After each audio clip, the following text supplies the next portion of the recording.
I think we will continue because it's already happening. There's a dozen of diseases that have been now treated with uh, um, gene therapy that so far have been successful. Like patients almost either cured entirely or entirely asymptomatic under control with a good prognosis for several years now.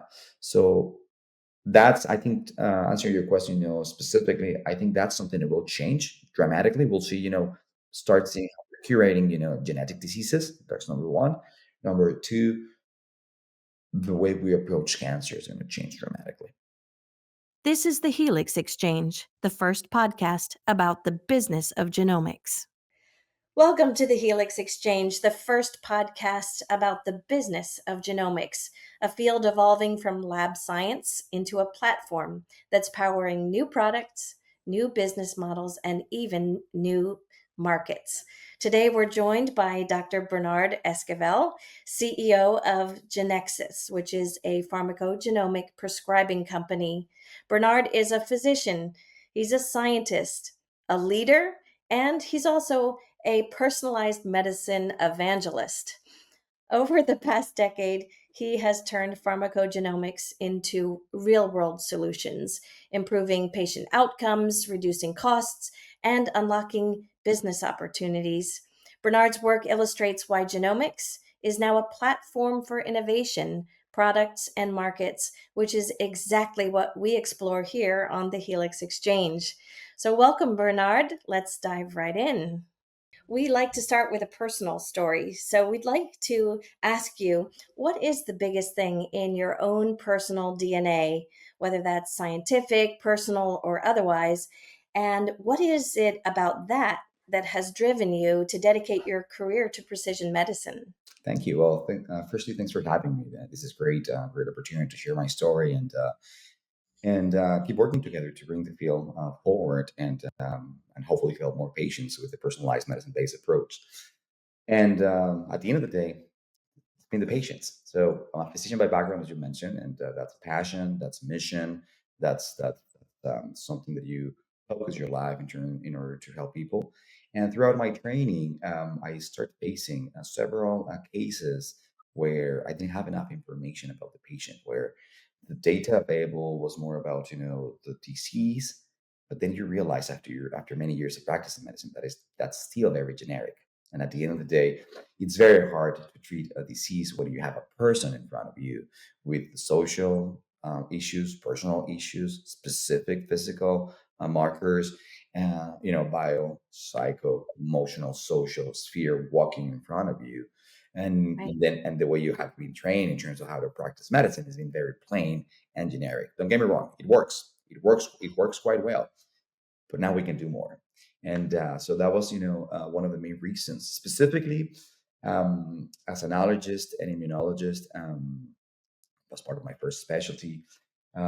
Several patients react differently to substances, having severe reactions, and I was always fascinated from the scientific perspective. I want to highlight that about those patients that react to common medications, not through or under an allergic Th2 reaction, instead a toxic immunological reaction. I was trying to understand what happened there, and fast forward, that brought me to pharmacogenomics, and now what I like to call precision prescribing.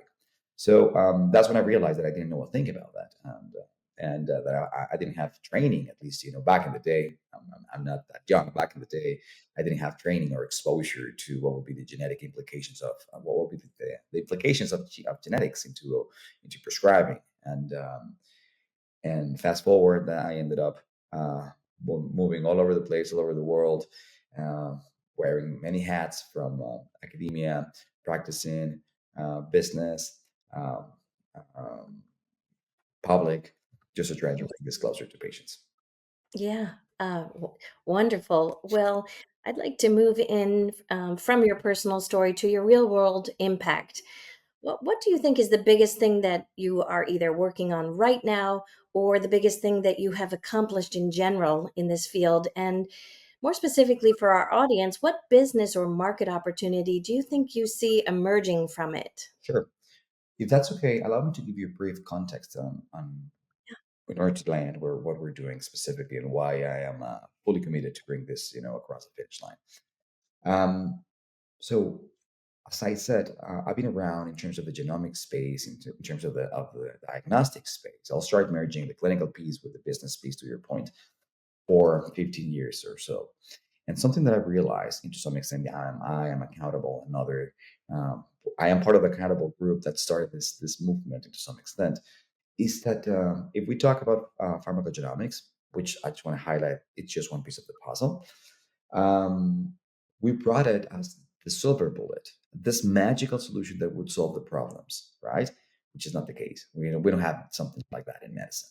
So what we have to do, fast forward, that's what we are currently doing, is we need to embed this into clinical workflows. So we're coming from the fact of, rather than trying to make the physician jump into your workflow, you need to find ways to get into data.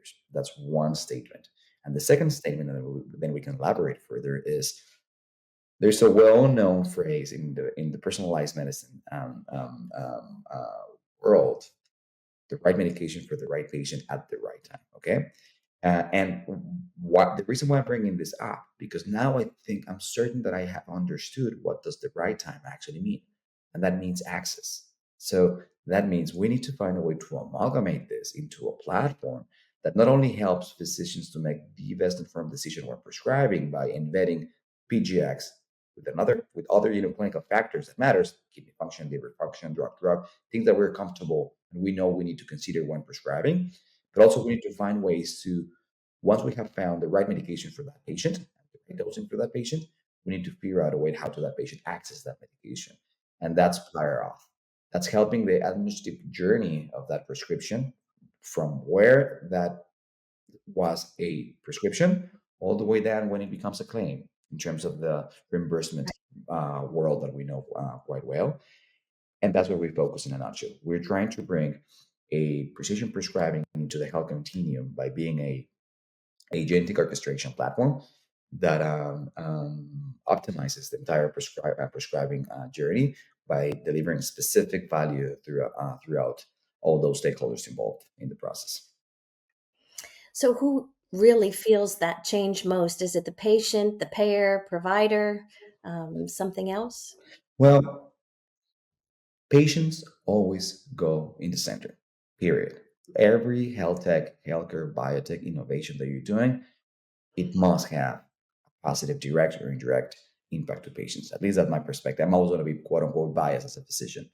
Having said that, the biggest problem that we have in this space is specifically, how we are, how we even, address it. We're mentioning the stakeholders separately. So having Yeah. siloed stakeholders working back and forth generates noise and affects Yeah. the workflow of this process. So it's all of them. So what we're creating is an ecosystem via platform. Now the technology allows you to create a platform that allows the different stakeholders throughout this process, payers, PBMs, physician or prescribers or healthcare systems, but even biopharma, all work together in order to bring operational efficiencies by the technology now available that will end up having a direct impact on access, outcome, hence quality of life for patients.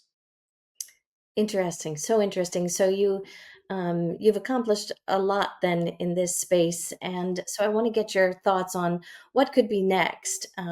So if you could suspend all of these realities of siloing and the patient not being considered in the center, funding issues, and of course regulation, um, what is the biggest and most ambitious thing you can think of that would be possible in the next 5 to 10 years? How would it look when it's operating at its best?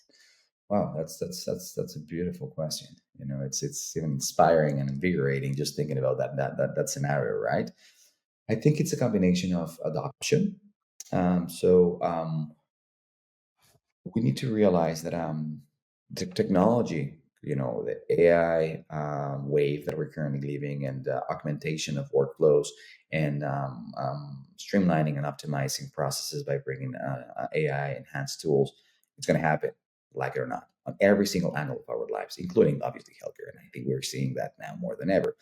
Yet, you need the expertise and experience of professionals to drive this. So one of the key elements, to your point, is going to be facilitating adoption from providers understanding that they won't be replaced by this. They will be driving and co-driving the solutions to streamline some of the pain points that you just mentioned. Number two, information, knowledge, and transparency, which to some extent lands in a larger, more robust term that is governance. But from the patient perspective, if you allow me to assume that specifically for that at the end of the day, the final user, we need to have transparency, and we need to allow the patient to sit also on the driver's seat. It's your health at the end of the day. So it's your health, and now we're empowered with information. We have more information than ever as patients. If you recall back in the day, you just went to your physician and they were like, you have this, see you in 15 days. And you just follow it as some mandate, like it was a mandate and end of the story. Nowadays, we know that the things have changed, and we have access to information, and we can actually, co-drive with experts, not only physicians, healthcare providers, our health. And the third point, so that's information and transparency, and allowing the patient to co-drive. That was the second point. The first point is supporting the professionals that have been properly trained for this, and allowing them to be on the driver's seat with these novel technologies that are racing. The third point is the evolution how we build, the evolution how we manage the administrative and overall financial value-based approach in order to make it actually feasible. Because the way we are delivering healthcare nowadays is not sustainable in terms of the cost versus the benefits that we're bringing. And that's a big issue if we bring this back briefly to genomics as the main core of this conversation. Initially, one of the biggest barriers that we had back in the day when deploying genomic initiatives, either pharmacogenomics, whole genome sequencing, companion diagnostics for cancer and treatment, was the cost of sequencing, was the cost of treating, and then the bioinformatic cost of analyzing that data. I think those graphs went quite low, and now they're actually they're not the biggest problem. The following problem is adoption, and then the reimbursement path in order to bring the clear value of those solutions into the admin scope of how healthcare is being delivered, managed, and paid. Yeah, well, it makes me think also of other kinds of things that physicians can be moving into as guided by their own patients. There's the whole topic of nutraceuticals, for example, and the opportunity potentially to apply genomics more fully in that space to kind of align pharmacogenomics along with nutraceuticals. Do you see something like that as a future? I think so, to some extent. There's so many things that we don't know. There are so many interactions. Nutraceuticals, starting from the very beginnings of, very specific fruits, going to the basics that we have been trained, specific fruits that alter or inhibit specific liver enzymes that ended up having a direct implication on how you respond to medications and or your PGX profile. Right. So yeah, I think that will expand. Something to keep in mind is that novel technologies and tools should allow us to do this faster, yet in an evidence-based fashion. And I think that's a key takeaway. Like we have the ability to rush right now and deploy things faster. It's great. Don't forget about being clinically sound and safety first. Absolutely. And of course, this particular podcast is trying to get you to talk to the business person and to think about maybe a little bit of a wild future. But are there other industries that could be impacted by pharmacogenomics other than straight up healthcare as we've known it? Industries, I would like to focus that answer that it could impact industries, but within healthcare nowadays. Just to highlight that you can have specific, patient, the industry of direct to patient, the industry of healthcare providers, even biopharma specifically, in terms Mhm. of how the patient will respond. So it has several implications across the prescribing world. Something that I would like to highlight, if that's okay, it's the relevance of considering pharmacogenomics, or PGX, as I'm going to be referring from now on, Yeah. as just one piece of the puzzle. This from the clinical perspective, one of the biggest barriers that we have faced, as I said at the beginning of this interview podcast, is the fact that we treat it as a siloed silver bullet approach, and that's why Right. not the only reason, but that's one of the reasons why adoption has taken longer than expected. So Right. instead, if we have a comprehensive term that I'd like to use as precision prescribing, it's easier to understand and realize the value. Precision Right. prescribing is basically the amalgamation of all those data sets that matters when prescribing kidney function, liver function, drug interactions. You have the drug gene interaction, the pharmacogenomic component in it when applicable, because it's also important to keep in mind that not all the medications available in the world have a well known, established, evidence backed Mm. gene drug interaction and a clinical implication of that. They are specific organizations focusing energy resources on standardizing how we interpret the gene drug interaction journey. And we are limited so far to some, not all the medications, but you have also Yeah. social determinants of health, you have affordability, you have many aspects that you need to consider when prescribing. So Right. I think it's more about taking PGX as a part of a whole rather than a separate, unique aspect. Yeah, so I hear you saying that it's still really evolving in its current state for patient physician interactions. So, really turning more to kind of the ideas of genomics. Obviously, you're following this, and there's a lot of hype right now. AI and other technologies getting involved. So I'd love to hear your perspective about what's real, what's investable, what's possible, and what is still just noise and makes no sense just now? Yeah.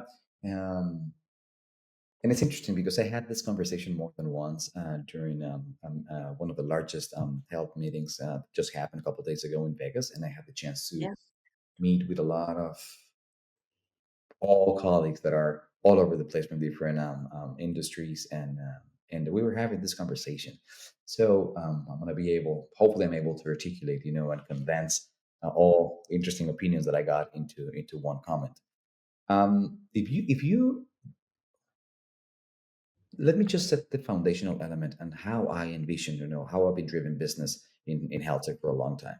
From my perspective, there are three things that you need to consider. Those are the three things that I always bring to the table and or try to properly articulate before considering a value, a go-to-market strategy or value proposition. And then I'll elaborate to your question. But it's important to keep in mind three main elements always. Number one, it needs to be evidence based, clinically sound. So the evidence needs to be solid. That's your foundational level. That's your foundational ground when deploying something in healthcare. If not, that's the biggest blow, which is going to bring things apart. And we've seen that. We've seen millions and millions of dollars invested in very interesting, compelling stories that aren't clinically sound. Hence, they're not who's going to pay for them, how you can adopt this technology, how you can use this technology for treating something and having clear outcomes. So, being evidence based and clinically sound is one of those pillars. The second one is being regulatory compliant. It's very important to understand the regulatory frameworks. Am I a clinical decision support? Am I IVDR? Am I a software, SAMD, software as a medical device, which many of the AI clinically grade technology should be, and what's my strategy for that purpose. That's very important.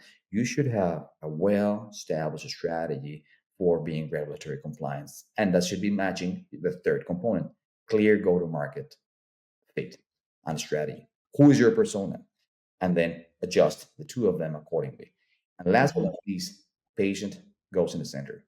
That's a triangle of the three pillars, with the patient always, on the center, at the middle of this equation, and around and surrounding this triangle, then you have interoperability, you name it, whatever other relevant assets, you name it. But from my perspective, those are the three core.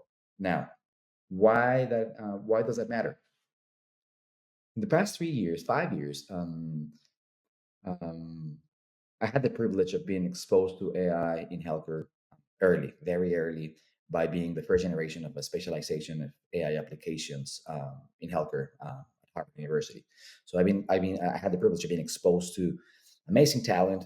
Early days of OpenAI, early days of now, top organizations driving this and thriving in this space.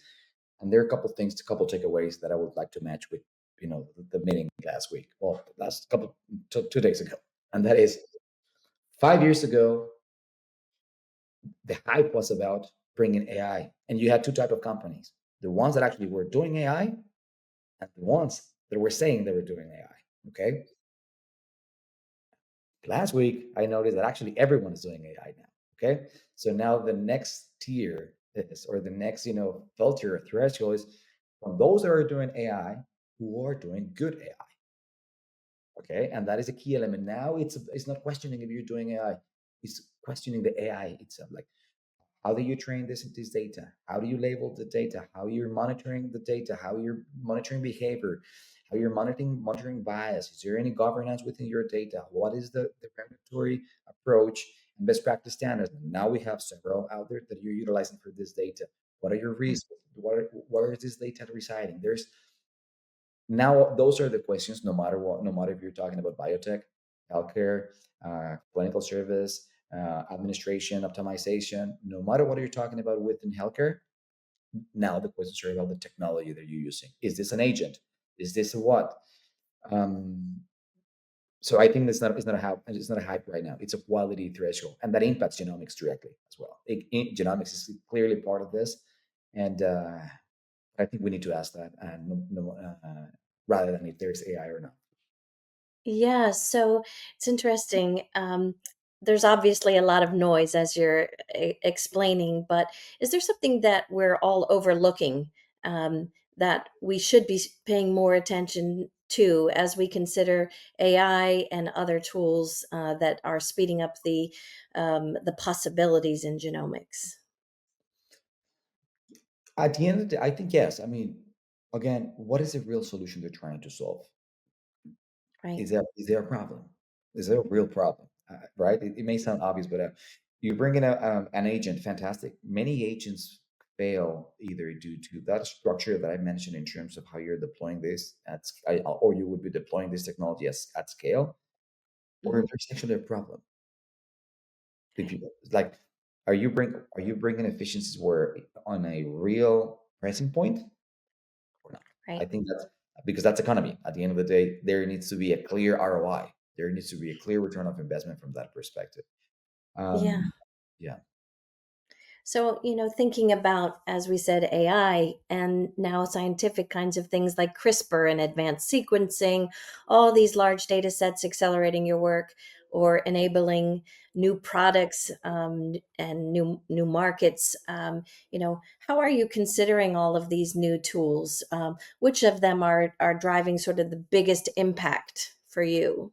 I think all of them. To be honest, I think we are living in unprecedented revolution um, in terms of how these different technologies met and marry and augment each other.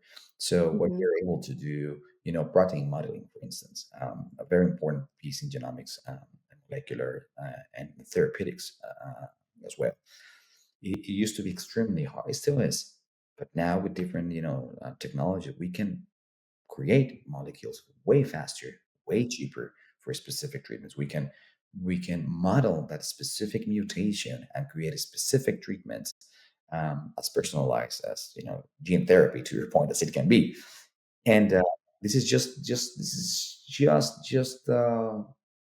deep, to be honest.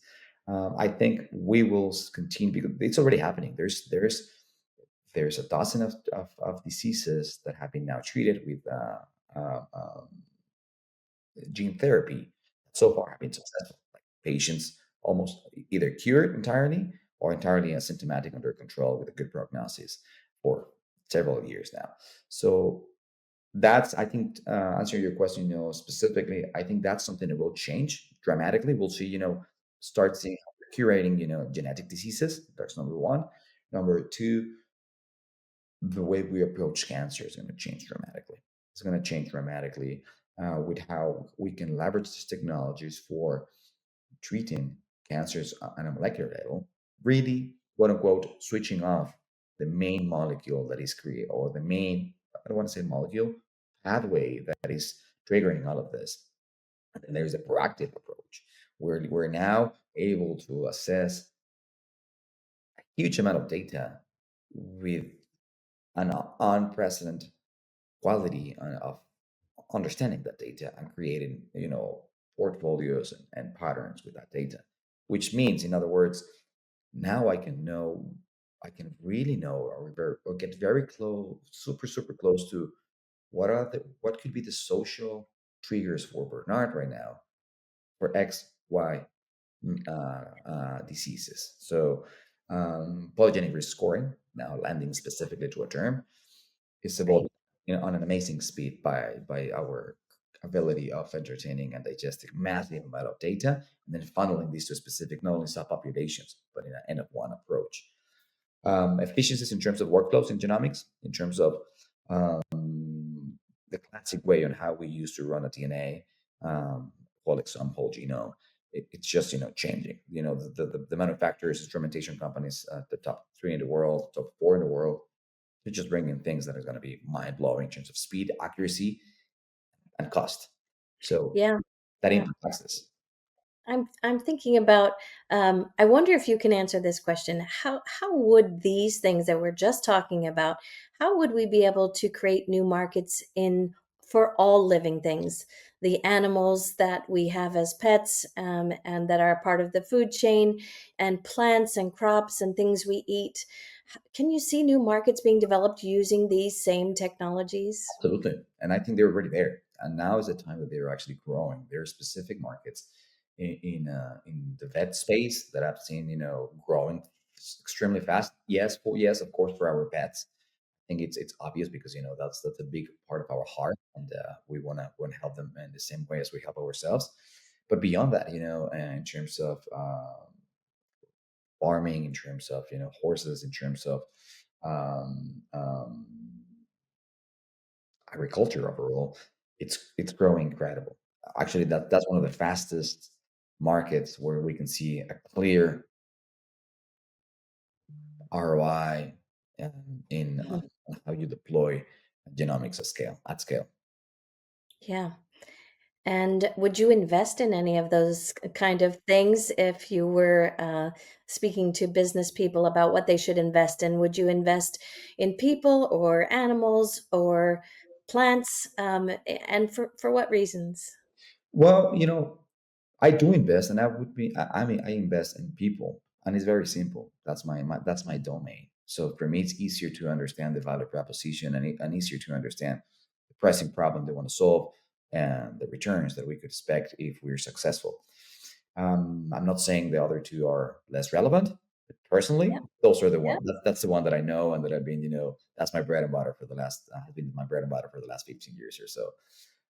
But I wouldn't add to your question.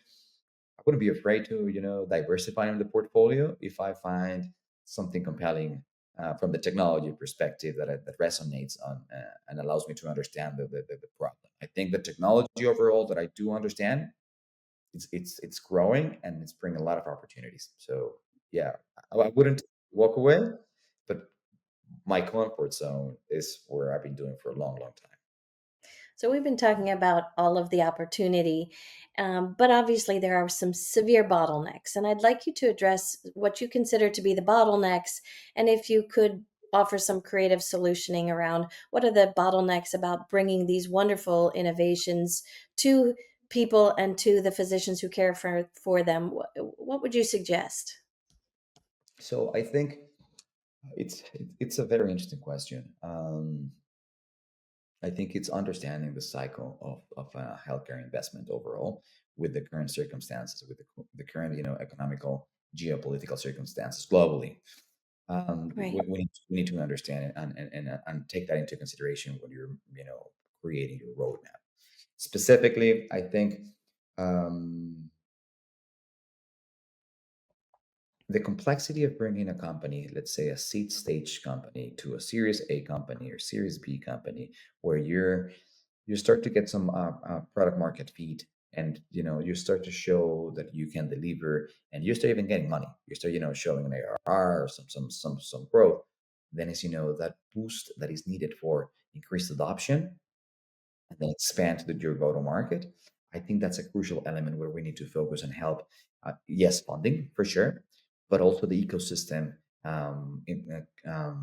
needs to have smarter ways on how you adopt innovation.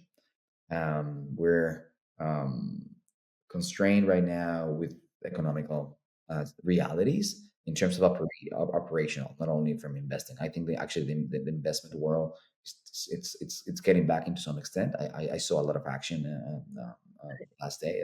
this week.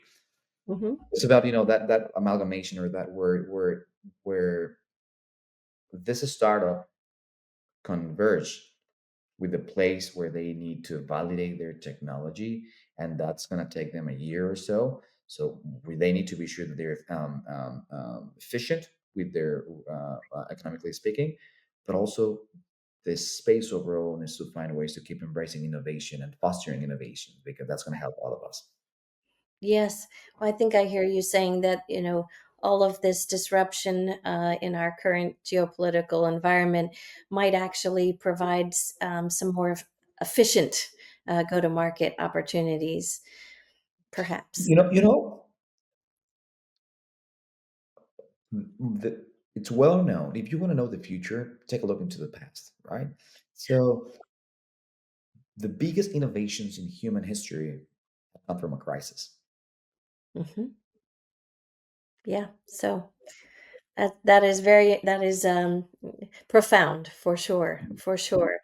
Um, well, I'm wondering what you think about amping collaboration and partnership. So, for example, you talked about the siloing of bringing products to market in terms of the physician and the payer and the patient all being considered separately. How do you feel about more collaboration between perhaps biotech companies and other private companies with slightly adjacent aims? Do you see that there is more collaboration happening right now? Do you advise that? Do you think it's better to just sort of stay and really build your biotech through its, as you mentioned, seed and stage A and so forth, rounds of funding? Or would you think that there could be acceleration from additional partners? I think that's a great comment and great question. Honestly, my short answer is absolutely. Nowadays, the way you can grow it's through collaborations, partnerships, strategic partnerships, strategic channels, and overall collaboration. So one thought is from that innovator, that startup, that founder that is focused on creating their solution, it's great because they have found something that needs to be solved, enhanced, improved, or created, and I love that. Right, That's the beauty of innovation, right? But sometimes it's important when you're creating your roadmap of how would you like to deploy this product solution or whatever. Think about augmentation. Think about down the road if there's another organization that is doing something similar or that it can that it's the next step of the chain of what you do. How can you augment what they're doing? If you find a way to bring that augmentation, it's going to be way easier for you to partner. And that's, the small company bringing a solution that even, the multi-billion dollar company can't do just because you're small, you're nimble, you have appetite, you need to move fast. And that's the nature of being a small company. So that's the beauty of thinking about augmentation and strategic collaboration with larger organizations. And in terms of the overall, the ideal dream is, of course, one of the biggest problems that I've been repeating myself around this. One of the biggest problems that we have is that the health continuum is siloed. By being siloed, right, that is just a back and forth, and that means money. That's why it's so expensive. It's from here to here, from here right, to here, then you go back, and then I ended up, spending 30% of my time, my week time, doing prior authorization reviews and peer to peer reviews in order to get that medication, that patient under that patient under that medication. So right. of course, I mean, I think there's Yeah. nowadays it would be almost impossible to go by yourself. So I guess the final question is, You're observing a lot of companies, you're really focused on your space. So, who's getting it right, in your opinion? What other companies or what other technology are getting it really right in science or business or even just product development? And what can we all learn from those examples? I think there are a lot, to be honest. I mean, I wouldn't be able just to enlist one. I think there are a lot. I think the ones that are understanding the problem and bringing technologies on a phase-based approach, like rather than just to disrupt entirely a workflow, we can't afford that right now. Yeah. We're trying how to fix this by bringing specific optimization. So, in short, I think companies building, orchestrating AI enhanced solutions to streamline workflows. That's the sweet spot for me right now. Wonderful. Well, thank you, Bernard. It's wonderful having you here on the Helix Exchange. Your work shows us that the business of genomics isn't just about finding gene variants, it's about building systems, partnerships, and the conviction to make personalized medicine, in your case, real in everyday care. So, for our listeners, how will you take part as genomics moves from science to standard practice and precision medicine becomes our expectation, not just the exception? You're listening to Genomics Media Group, the source for the business of genomics. Subscribe on YouTube and follow at Genomics Media across platforms for insights you won't find anywhere else. Until next time, this is the Helix Exchange.